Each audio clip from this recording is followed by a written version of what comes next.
running in the city. For two reasons. One, there will certainly be a stakeholder base which will require motor vehicles, whether it is children or the aging population or physically challenged, or for visitors and tourists and others. So there will still be an amount of motor vehicles left. The second reason why motor vehicles will be left, because there is still a huge amount of freight that needs to be transported in cities. And while you can talk about shifting them to railways, but the first and last mile, and so there will still be no motor vehicles left in the city. The question is, what do we do with these motor vehicles? And that's where I think we have to look at how do we kind of promote, support, and propagate cleaner modes of transport. The reason why it is most important is that we are really grappling with air pollution. And if you look at studies, I mean, you can look at any studies, the share of transport contribution to particulate matter can be as high as 47% in some of the studies, or on the lower end, almost 25-30%. So even if you take the average, transportation is one of the largest emitters of bacteria pollutants. And that's not all. Transport emissions happen all round the year. Unlike episodic events like farm fire or festivals, which happen once or twice a year, transport emissions happen all around the year. So with that as a background, we have some great eminent speakers who will give their perspective on how do we clean the transport. And I'll first bring in Mr. Pradeep Agrawal, who is the General Manager for DSCS. And kind of frame this question to him because Delhi has been one city which has been kind of really accelerating the transition to electric. So Mr. Agrawal, if you could share some insights. One, how does it impact a distribution company like yours in terms of availability of power, infrastructure, and some challenges that you see EVs will throw up for distribution companies? Good afternoon, everyone. Thank you, Vicky, for providing us the opportunity. I am representing BSES Rajdhani Power Limited, one of the distribution utility in Delhi, getting to almost 50% in terms of area and prominently South and West Delhi part. In terms of EV, rather than going to challenges, first I can say it's an opportunity for a discom, being a upcoming and the rising sector where there is a above average load growth. Since our load growth is constant to 3 to 4%, in the EV the load growth is phenomenal. It's very good in initial years. Since it's a very good to know that in Delhi we have a 60% of EV adoption as compared to a national average of 7 to 8%. When we say 16%, that means all 100 new vehicles registered, out of 100, 16 are EV. In terms of load, let me also bring you the perspective number. At present, Delhi is having a 4 lakh EVs registered as per the Vahan portal data. To cater these 4 lakh vehicles requirement, charging requirement, Delhi at present is having a EV load of approx 220 to 230 megawatt of capacity, and we are easily serving these EV requirement, EV charging requirement. Going forward, as per the plans, as per the projections and the government directions, we took 3-4 criteria to build the assumptions as to where we go 5 years down the line, by 2030, where we end up reaching there. So we, as per the assumptions, the assumptions criteria could be the policy directive. By 2030, 30% is the EV penetration, CA, EPS survey, and there are 3-4 criteria based on which we build the projections. And based on that criteria, we end up having an approximation of 15 to 16 lakh EVs by 2030. And the load requirement could be around 600 to 800 megawatt, depending on the battery sizing, the capacity, the charging requirement, and the technology innovations which may come up. So to bring this in perspective, the EV demand at present is 2% of the entire Delhi demand, which may increase to 6 to 7% of the entire Delhi demand by 2030, which is a good opportunity for a discom to serve. As far as challenges is concerned, the primary challenge which we face is that while designing the EV charging stations, we usually not kept in mind that we should also require some additional space to keep the equipments where we provide the supply. Hence, we suggest that while designing, while conceptualization stage in the EV charging for public EV charging, we should also consider that providing space for setting up of DT. Number two, what we are also facing is like 4 to 5 months there, of course, for providing a supply from a nearby feeder, we usually require a road cutting permission. In monsoon months, 3 months we did not get the permission, RCP permission, and in generally high polluting season like November to October to December, we also due to certain great restrictions, we also didn't get the permission. Hence, sometimes the the providing the load uh, has been delayed due to certain external conditions. In terms of tariff, at present Delhi is having a promotional EV tariff, which is 4 rupees at HT and 4 rupees 50 paisa at LT, and there is no fixed charges onto it.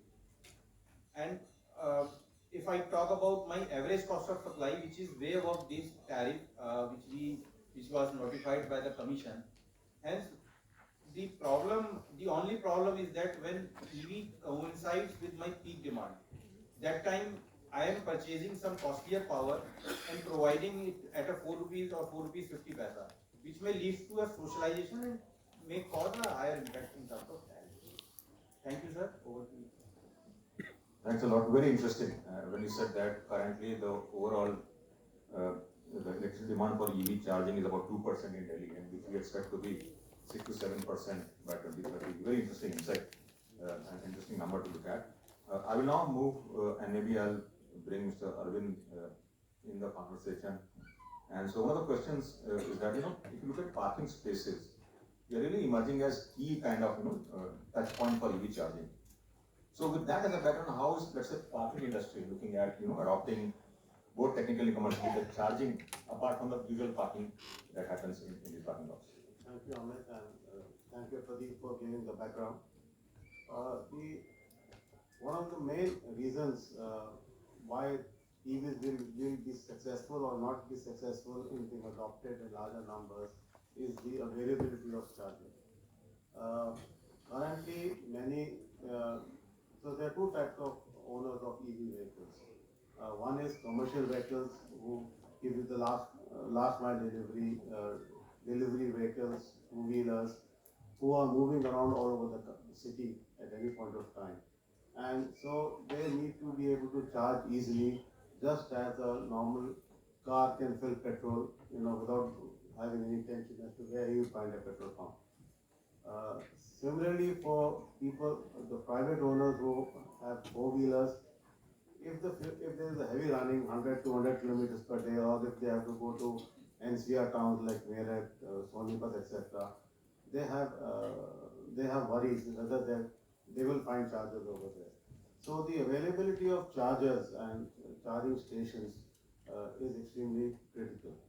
Now, even for people who live in societies, there may be very few charging points. So when they come at night, they may not be able to be fully charging their vehicle because there are not enough points over there.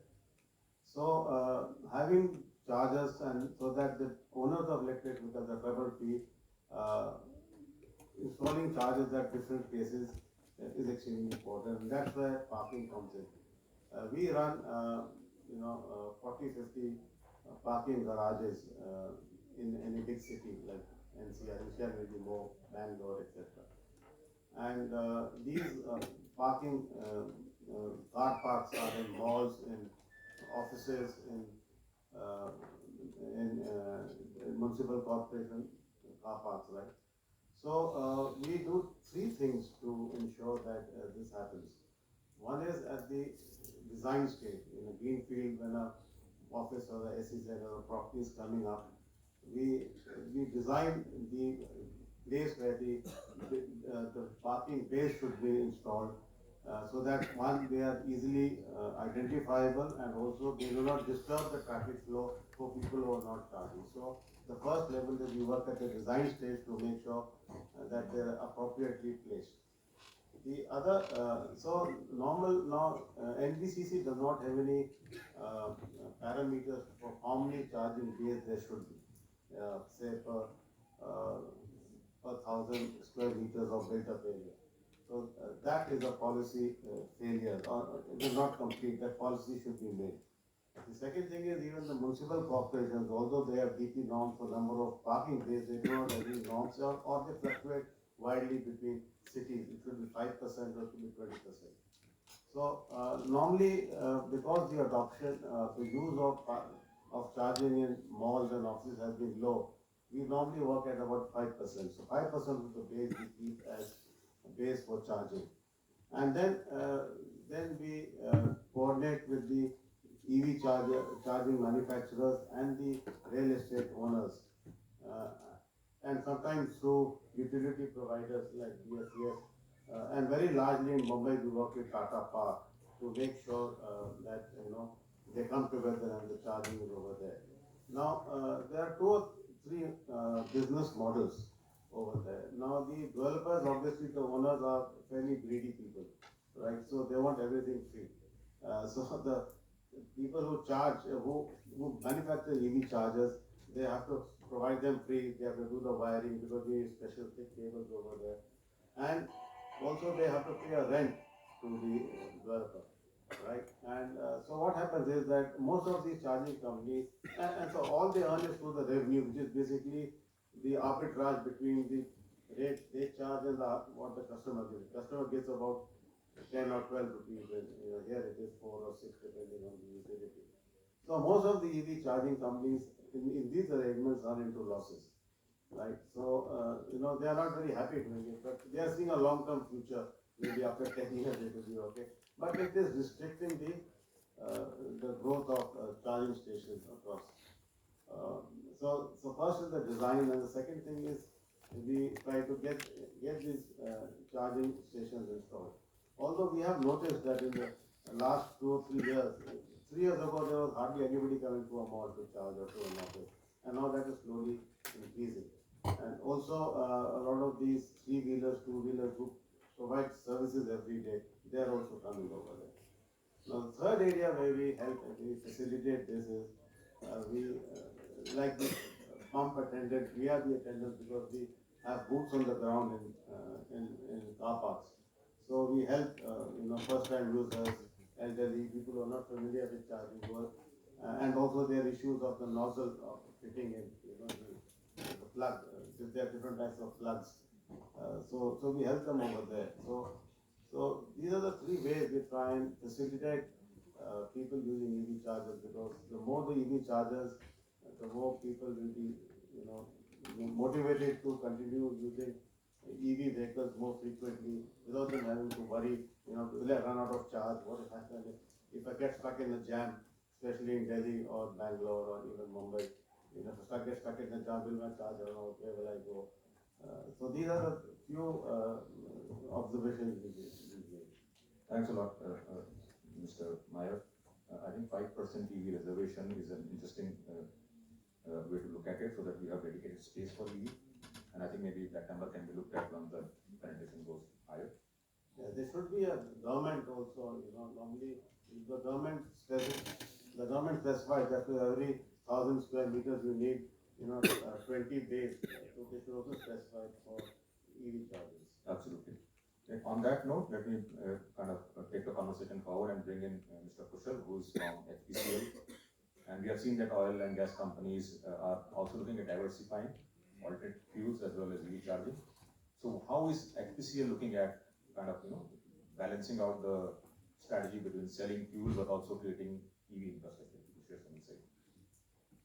Yeah, thank you very much. I heard the speakers also talking about EV part, and HPCL as such basically is very involved in the green mobility part. I will not only say EV, but other green mobility solutions which include CNG, biofuel, biodiesel, and green hydrogen, and all the green mobility areas we are working.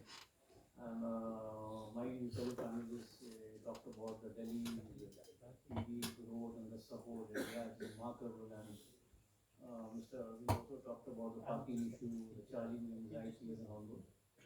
I come from the city Mumbai and representing Hindustan Petroleum as CGM strategy. Mumbai, you will be very happy to know that there's a huge growth is happening there in EV. And in fact, 42,000 EVs have been registered in last 2 years in Mumbai, and 53% year-on-year growth, which has happened as of now. And Maharashtra as of now has got 8.5 lakh EV registered compared to what in Pan India what is about 7 million EVs. So I will specifically talk about the EVs now, not getting too much into the other clean fuel where HPC is playing a very, very lead role. We have got excellent largest network of mobility touch points, being having 25,000 retail outlets across India, across geography of India. So in fact, this gives us a nationwide reach and customer access and logistics depth. Keeping this net zero, what we as a corporation are driving, and our ESG initiatives are going on, EV stands in a very, very right on the top. What we are doing right now with our company. E-mobility, I'm basically a fossil fuel marketeer as a refining and marketing company, but EV and e-mobility and encouraging e-charge stations have been in the forefront for all of us in Hindustan Petroleum right from 2019 we started it, and today we can boast of 5,000, almost 5,450 stations, EV charging stations, combination of slow, fast AC DC chargers we have installed, and as regards this anxiety is concerned, let me tell you, yes, it is very, very clearly mentioned guidelines by MHI regarding the number of stations to be put across the highways within 100 kilometer, how many stations have to be there, either side of the highways, the charge capacity, high capacity chargers, all those have been mentioned. Even for 4 million plus urban city population, charges have been mentioned, and accordingly we are installing. So if you can come to our outlets, retail outlets, you will see top class chargers being installed, and every charger is monitored by CMS charge management system. These chargers are operating round the clock. We are trying our best to keep it very high uptime. Today, in fact, today I'm very pleased to tell you that we have already launched our HP e-charge loyalty program for all the chargers of EVs, users of EVs, which is the first time it has happened. EV, what we have observed is as regards, we have talked about the parking and all. We have developed very large format outlets in, you can say, wayside amenities in our highway outlets. We have identified highway corridors, high density traffic corridors. We are trying to make it green corridors. We are putting up charging hubs with very, very dedicated parking slots. Because parking, as you were rightly talking about the issue, we are dedicated to parking slots for the population EV users. That's a very specifically action taken by HPCL for those populations. And as regards cities, understanding the time, parking time, and the requirement of parking is very difficult here. What HPCL has done, HPCL is driving battery swap stations. See, if you come to our outlet right in Delhi itself, we have got almost 30-40 battery swap stations. We have tied up with the top global OEM Honda for setting up battery swap stations in Delhi. MCD, we have got slots. Outside petrol pump, we are putting up swap stations. In Noida, we are getting slots to put up swap stations there. This is to take care of the parking issue so that in swapping, you can do in 2 minutes swapping of battery and move away. We are seeing, and we are very, very sure that the e-commerce segment, using 2-wheeler EVs and 3-wheeler EVs, are going in a big way for this. They also got the net zero target, like Big Basket and all those players, Amazon. So we are targeting those and trying to support them in the net zero initiative. So HPCL has a very clear defined goal how we want to take it forward. EV segment, e-mobility, how we take it forward, and really we get access to all the users. In fact, right now we are talking to, we're also talking about RWAs, Resident Welfare Association. We want to get into that space also and put up chargers as CPOs and support this. In fact, right now, as far as my understanding is concerned, Urban Ministry has a dedicated minimum number of percentage of parking slots for EVs in the new upcoming buildings.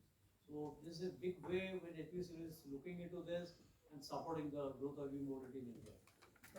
Thanks a lot, Mr. Banerjee. I think 25,000 touch points that you have, and once those kind of, and most of them would eventually become EV touch points as well. You're really looking at scaling up the EV charging infrastructure quite substantively. So on that note, I'll bring in Mr. Robin Singh.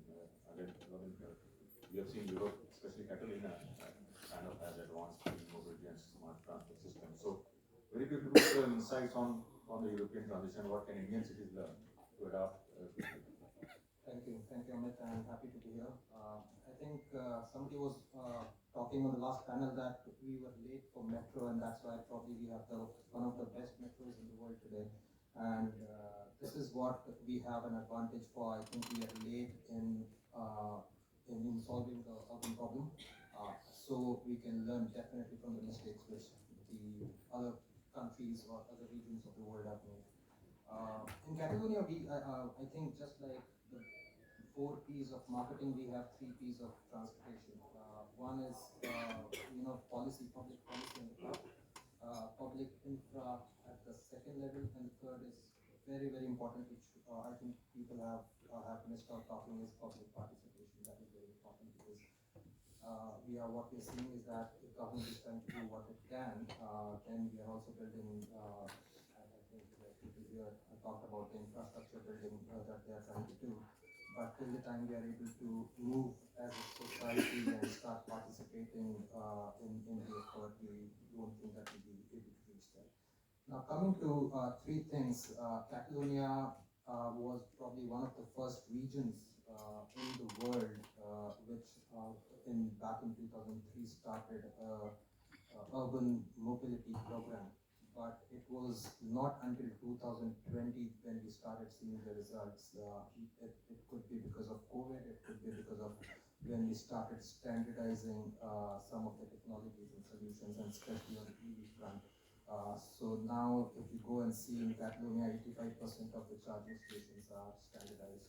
We are probably one of the flag bearers when it comes to hydrogen transport system, especially in the buses. That is one. We also have started multimodal hubs, so where the convergence of buses, metro stations, and other public transport, along with private cars and motorcycles, converge there, and that has helped, as per a study, that has reduced the traffic by about 27% in the city center.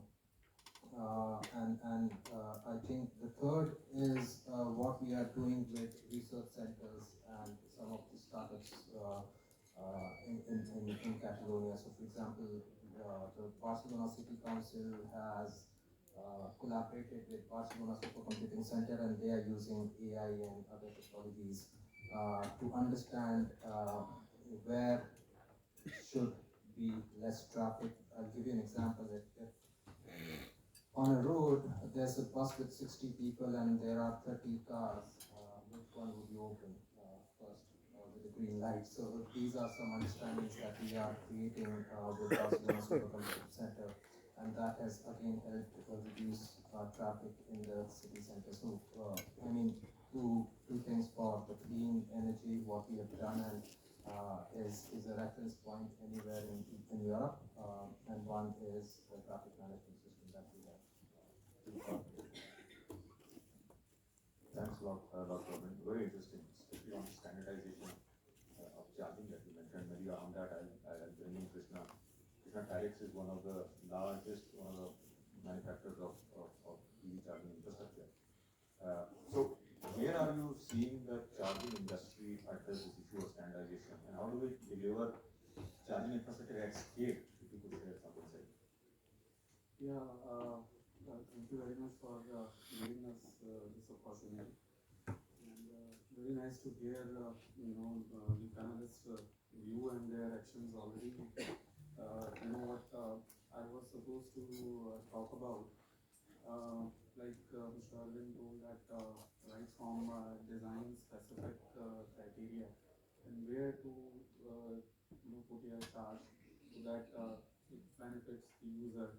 Then the other gaps which I wanted to discuss about was that reliability of the charger availability, and also, it was really a delight that to know that our oil retail companies like HPCL, they are already taking care of that aspect.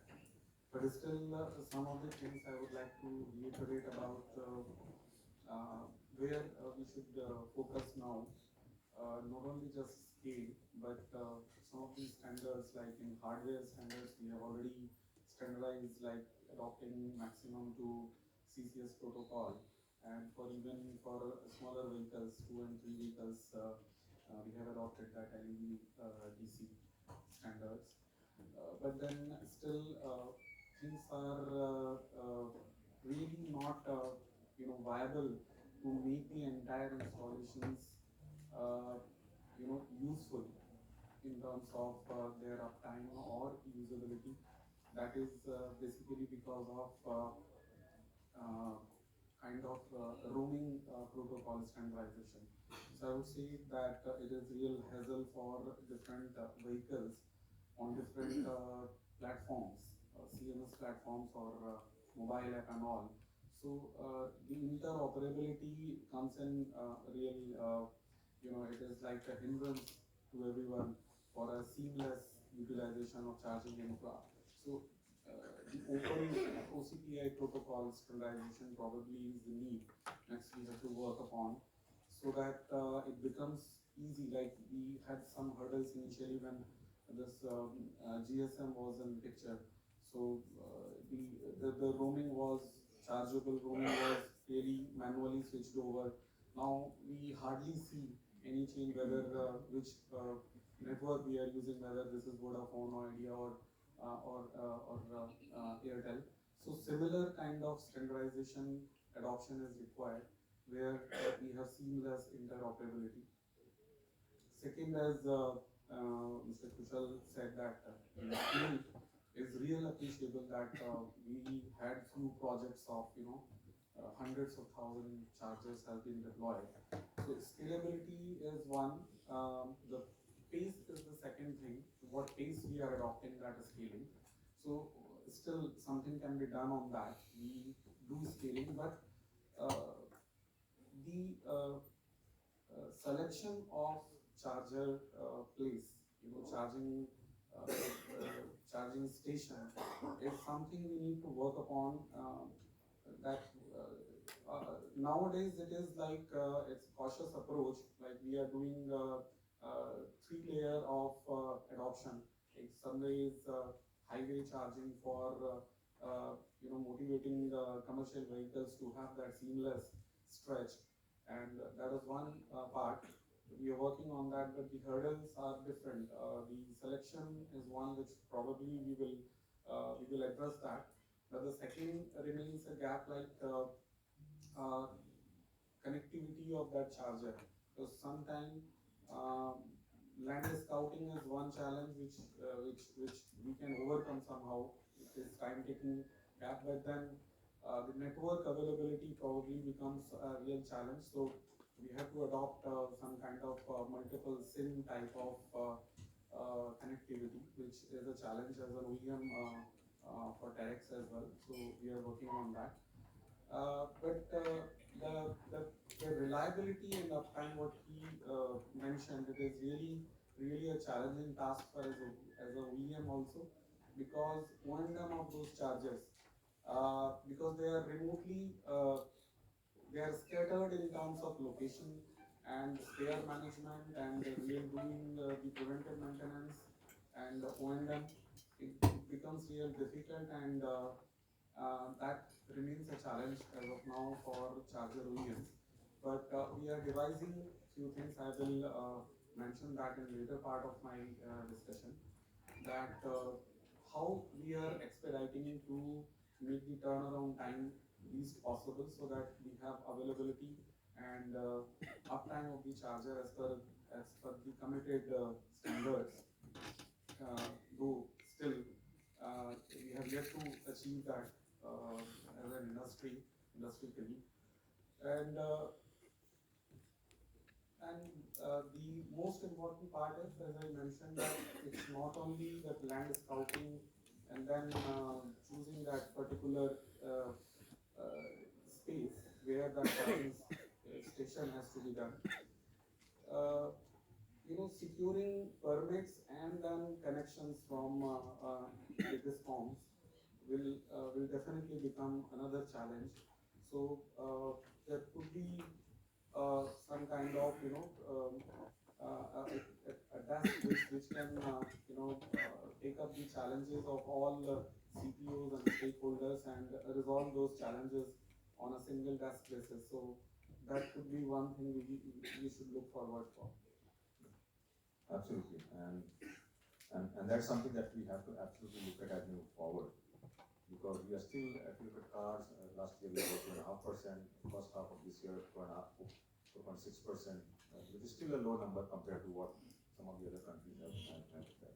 So we'll now move to the second round of questions, and we have about 12-13 minutes left. So I would request even sharper responses from my panelists. So my first question, maybe I'll again ask Pradeep. Pradeep, you would share insight on things like smart charging, V2G, load balancing. How is VRPL looking at these issues? Sir, for EV, the most peculiar part is that the load is moving. Because as the vehicle got charged in the night somewhere else, or in the afternoon, it requires a charge at other location. So this is first time we are managing the load which is moving actually. Prior to EVs, we provide supplies to the fixed load, it will be kind of a stationary load. Hence, to do this, we are actively engaging in the AI-based load forecasting, because we need a feeder level and the cluster level load requirement at what particular location we need to do augmentation. That is one. Second, we are doing a demand response pilot where, for example, if I, in a simple terms, I say out of 8760 hours in a year, we require a load balancing or a dynamic load balancing requirement for approx 200 hours. So that is a very less percentage of the time. Hence, we are also exploring the possibility of doing a demand response where we are engaging in some kind of e-bus depots and the cluster depots where we seek some kind of load shift for a very short duration of the time, and where both discoms and the EV charging can be done in a very economical way. Another thing which we are doing as a technology demonstration purpose is vehicle to grid. We have successfully conducted it for last 6 months and it is successfully running. We are very hopeful once the technology got matured and the prices comes down, the EV owners will actively participate given there is a tariff and the premium which is being provided to them for supporting the grid during that peak times. Another thing which we are already doing is that time of the day tariff is already implemented. We want that time of the day now shift to time of use. In case the discount is in very tough time, that time the rate could be much bigger and there could be a additional surcharge being levied onto it, so that this 100 to 200 hours of concession could be relieved on. Thank you. Thanks a lot. Very interesting that the peak demand is only the 200 hours in a year that we have to manage. So on that, I'll move on. I'll ask Arvind to comment on one issue that we are seeing is that as integrated mobility grows and cities expand, do you think parking operators can also become maybe moving service operators in the future? Well, currently, our aim over the last 2-3 years was also to become CPO, providers so that we can run the charging stations. But currently the economics doesn't work out, and otherwise we are ideally placed to become CPOs. The problem is that we own neither the electricity nor do we own the manufacturing, right? So we are sort of middlemen, providers like wholesalers or retailers. So so somewhere the economics has to work out. But we try to work with several charging manufacturers, but somehow the economic doesn't work out. And we don't even see the long-term economic support because between the power supplier, the real estate owner, and they all take their pound of flesh. So we've not been successful in entering this. But yes, ideally we would be really, we are in a good position because we have the maximum real estate. We have about more than about 400. We can put 400 stations immediately at this, and all these are in malls and offices which are at the heart of the city. You know, for example, if you go to Vasant, or you go to Saket, or so we all have car parks over there, or Vallabhri Garden, or Janakpuri, Dwarka. So yes, there is a big opportunity, but the economics have to work out.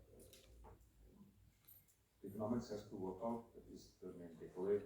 Mr. Kushal, if you could share some insight on very quickly on what policy or infrastructure shifts would be required to kind of transition to this green mobility or green goods. Yeah, thank you. As regards, as somebody had just talked about that, Arvindji was telling many of these organizations operated may not be making the money or making profit considering the current business pattern, tariff pattern and all. So there, in fact, support from discoms. In fact, Mr. Pradeep has given very interesting insights about time of day, time of use, for supporting the customers, for supporting the CPOs. So these sort of things are really going to help for the ECS operators, CPOs, and as regards offtake part is concerned, offtake of the charging stations, these are also very, very important. And there, the policy, rather than policy, I would suggest the very, very important area of tie-ups between the EBCS as well as the OEMs and the CDOs. Like we as Hindustan Petroleum, we are having very, very important tie-ups with the major EV OEMs.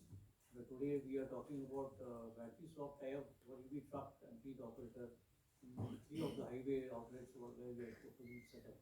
So this sort of support, where of course the EV OEMs are getting regulatory support, government support in the form of subsidies. We are getting support in the form of FAME by government for putting up chargers. So that's a very big support we are getting.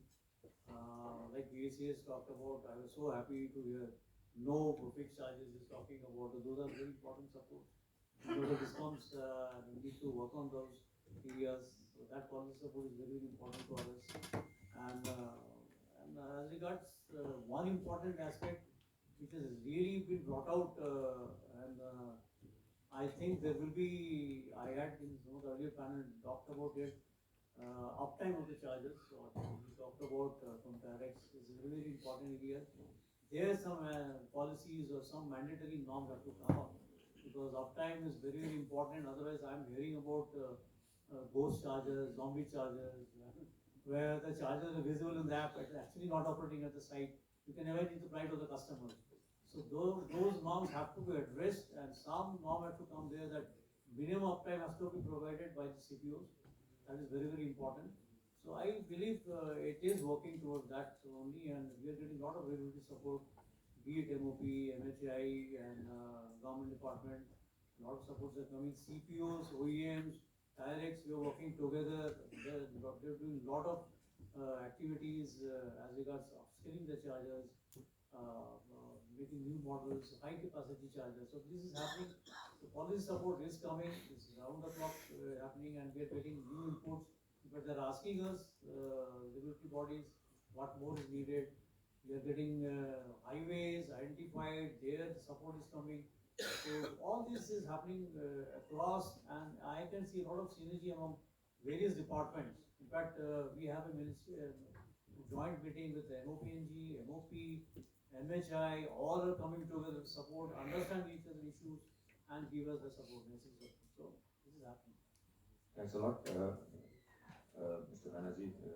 Quickly, Robin, if you could share some insights. And one thing that you mentioned was on partnerships as the 3 Ps. If you could share some insight on collaboration and partnership and how it will take in practice.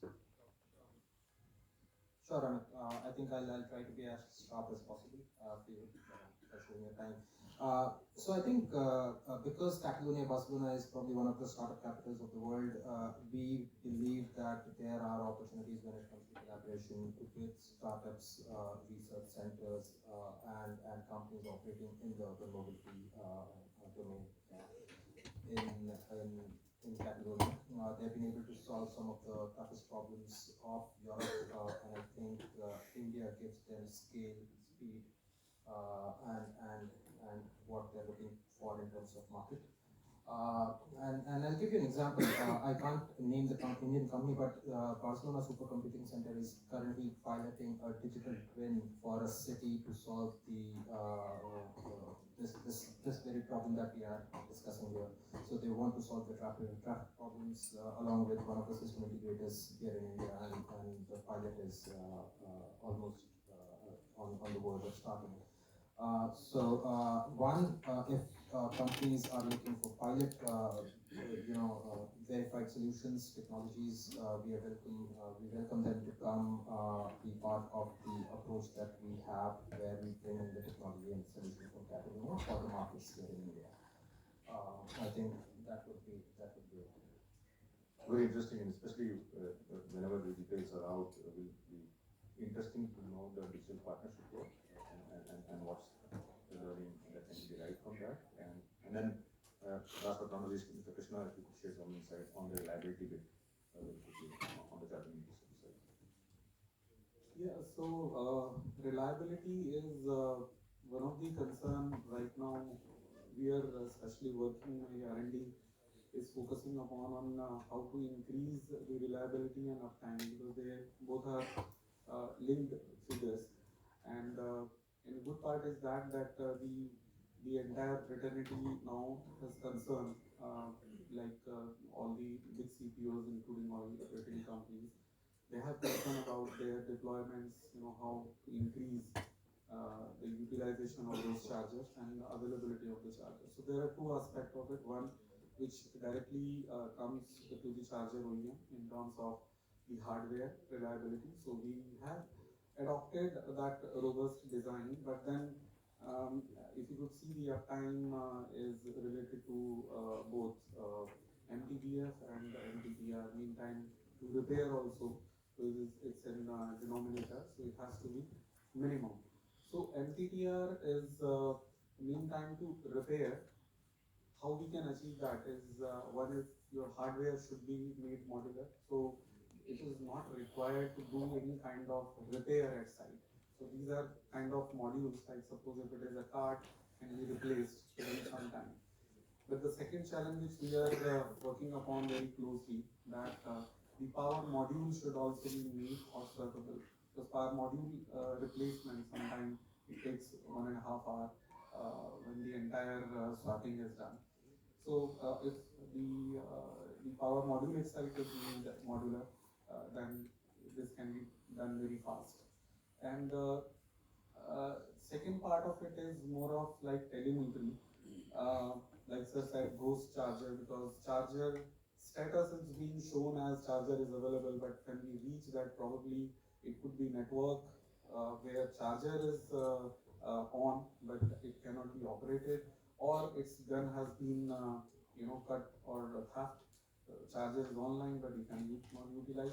So that is another challenge we are facing, that how we can sense these things and send as a status report on the CMS, so that CPO also can update that charger status on very precisely.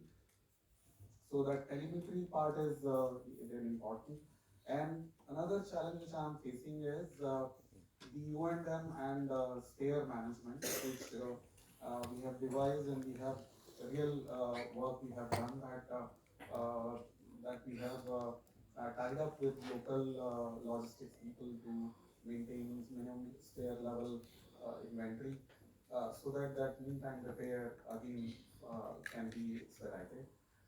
And field ops, I think what we had a discussion internally was that some kind of national watchdog can be a criteria where they can monitor not just uptime, it is like the real-time availability of the charger. When the charger was available, and it can be incentivized to the CPOs that how many successful charging operations has been offered by that CPO. So these are a few things just to be precise on. Thanks a lot, Mr. Krishna. With this, we have come to an end. But before I close, just a quick summary. So I think we are roughly, if you look at car space, we are up to 2.5–3% cars EV sales in India. China sells more electric cars than conventional vehicle cars. If you look at Europe, Germany is about 24–25%. Look at Norway, 96–97%. US about 10%. So these numbers are only going to grow. And so, how do we plan charging? But charging will define the success or failure for EV infrastructure in India, the EV uptake in India. So how do we define charging? And I think three things we need for charging. One, it has to be cost comparative. Because one of the big reasons why people are buying electric is that they want to have a lower cost of operation. So low cost charging, that's one. Second, it has to be available. So those chargers, and I have been driving for last 3.5 years electric. That's my only car. I have been to places with 5% SOC and the charger is offline. So how do we make sure this is available? And second, how do we make sure it is reliable? And again, I have driven to places interior where the moment I reach charging, electricity is gone. And then I have to wait for power to come. So how do we make charging which is cost competitive, which is reliable, which is available? That is going to be key in driving electrification. With that, I conclude this session and hand over to you. Thank you, speakers, for your valuable insights shared today. May we have a group photograph, please?